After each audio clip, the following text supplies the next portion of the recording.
அன்பான சொந்தங்கள் அனைவருக்குமே வணக்கம். பரபரப்பா போயிட்டு இருக்க கார்த்திகை தீபம் சீரியல்ல ஒரு முக்கியமான ப்ரோமோ தான் பார்க்க போறோம். அதாவது நாளைக்கு பஞ்சாயத்துல நம்ம ரேவதி ஒரு வார்த்தை சொன்னாங்க, பார்க்கணும். கார்த்திக் கூட நான் சேர்ந்து வாழல அப்படின்னு அதை கேட்டு நம்ம பாட்டி பரமேஸ்வரி அப்படியே அதிர்ச்சி ஆகி போனாங்க. ஏன்னா அதை சாமுண்டீஸ்வரி மிரட்டி சொல்ல வச்சிட்டாங்க. அதை தான் ஒரு குட்டி ப்ரோமோ பார்க்க போறோம்.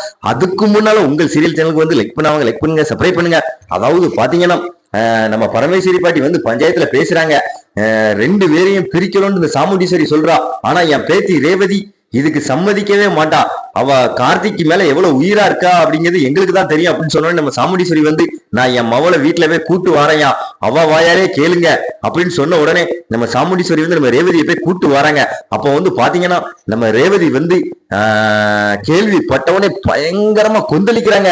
கார்த்திக்கு தான் என்னோட உயிர், அதாவது அவரை என்கிட்ட நீங்க பிரிக்க பாக்குறீங்களா அப்படின்னு சொன்னவனே, நீ மட்டும் இப்ப பஞ்சாயத்துல நான் சொல்ற மாதிரி சொல்லல, இந்த இடத்துல நான் என் உயிரை விட்டுருவேன் அப்படின்னு நம்ம ரேவதியை பயங்கரமா மிரட்டுறாங்க. நம்ம ரேவதி வேண்டாமா பிளீஸ்மா, அதாவது என் வாழ்க்கை இப்பதான் சந்தோஷமா நான் கார்த்திகை புரிஞ்சுக்கிட்டு வாழ ஆரம்பிக்கிறேன், எங்களை பிரிச்சிடாதீங்க அப்படின்னு சொன்னோடனே, அதாவது நம்ம சாமுண்டீஸ்வரி மிரட்டின உடனே நம்ம ரேவதி சம்மதம் சொல்லிட்டாங்க, வேற வழி இல்லாம. அதாவது பாத்தீங்கன்னா சந்திரா ரொம்ப சந்தோஷப்படுறா. இதுக்காக தானே இத்தனை நாளா நான் காத்துக்கிட்டு இருந்தேன், அதாவது இனிமேல் தொடர்ந்து அந்த கார்த்திக் மேலுக்கு அடி மேல அடி கொடுத்துக்கிட்டே இருக்கணும் அப்படின்னு. அதாவது ரெண்டு பேரையும் பிரிச்சாச்சுன்னா அவன் இந்த ஊரை விட்டு போயிருவான் சென்னைக்கு. இந்த வீட்டுல நான் வச்சதுதான் சட்டம், எங்க அக்கால நான் சொல்றதுதான் கேட்பா அப்படின்னு அந்த சந்திரா ரொம்ப சந்தோஷத்துல இருக்கா.